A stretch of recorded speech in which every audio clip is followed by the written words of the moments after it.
Good day everyone, this is Kali Meiji Tambaling of BSN 1B, and today I'll be doing an abdominal assessment which includes 4 techniques: the inspection, auscultation, the percussion, and the palpation. These are the key steps in order for us to evaluate properly the patient's complaint, which may possibly be the enlargement of organs and also the pain and dystension on the patient's abdomen. As a general rule, we are going to perform a hand hygiene which protects our patient and as well ourselves from having a cross-contamination, and then we are going to put on our PP. Hello ma'am, may I know your name? Lina Pamila. What's your birthday ma'am? Financial. Okay, ma'am, I'm Kali Meiji Tambaling, and today I'm going to do and perform a abdominal assessment on you. Would that be okay po? Okay, ma'am. Okay, would you mind if I close the curtain so no one from outside can disturb us? Yes, ma'am. It's okay. Okay. Ma'am, before we start, do you want to bring someone in, your significant others, to be with you while we are going to do our assessment? No problem. It's okay, ma'am?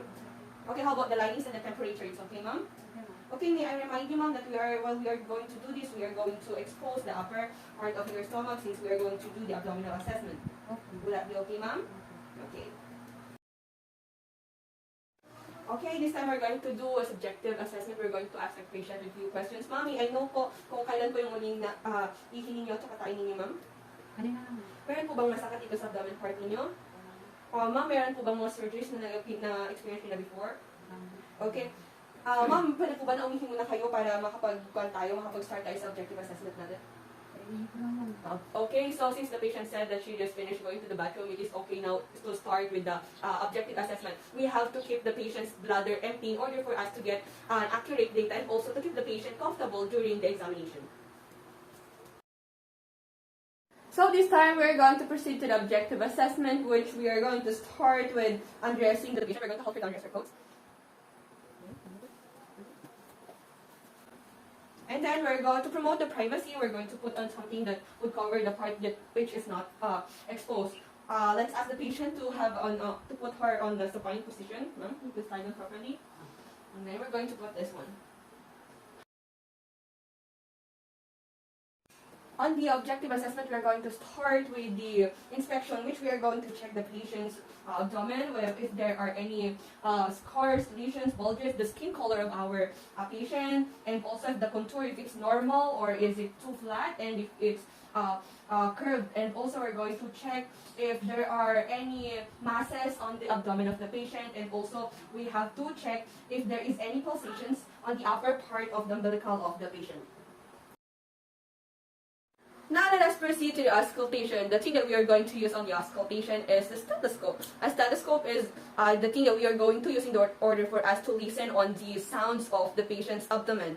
And the reason why we are going to use the technique, the auscultation technique first before palpation and percussion is simply because when we are going to do or perform the percussion and palpation first, it might affect the sound of the abdomen that we are going to use using the auscultation technique. Now we're going to start with the auscultation, but before that we're going to ask our patient to relax. Relax, but I'm going to do the assessment. Okay, and before that we also have to keep the temperature of our stethoscope before putting it or tapping on the abdomen of the patient. Why?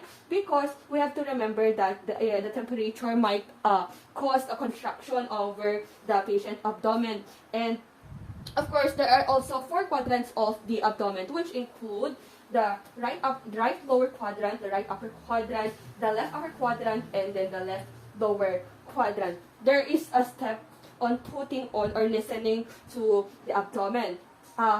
First, we have to start on the right lower quadrant and so on. Okay, we're going to start on checking. What we're going to check is if the sound of the abdomen is normal, hypoactive, or hyperactive.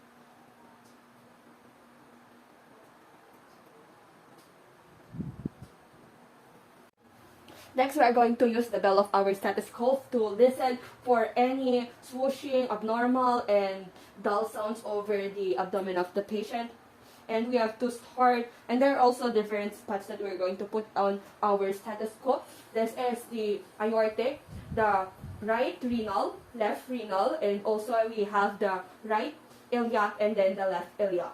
We're going to tap the bell of our stethoscope first here and listen to it properly if there is any swooshing or blowing sound.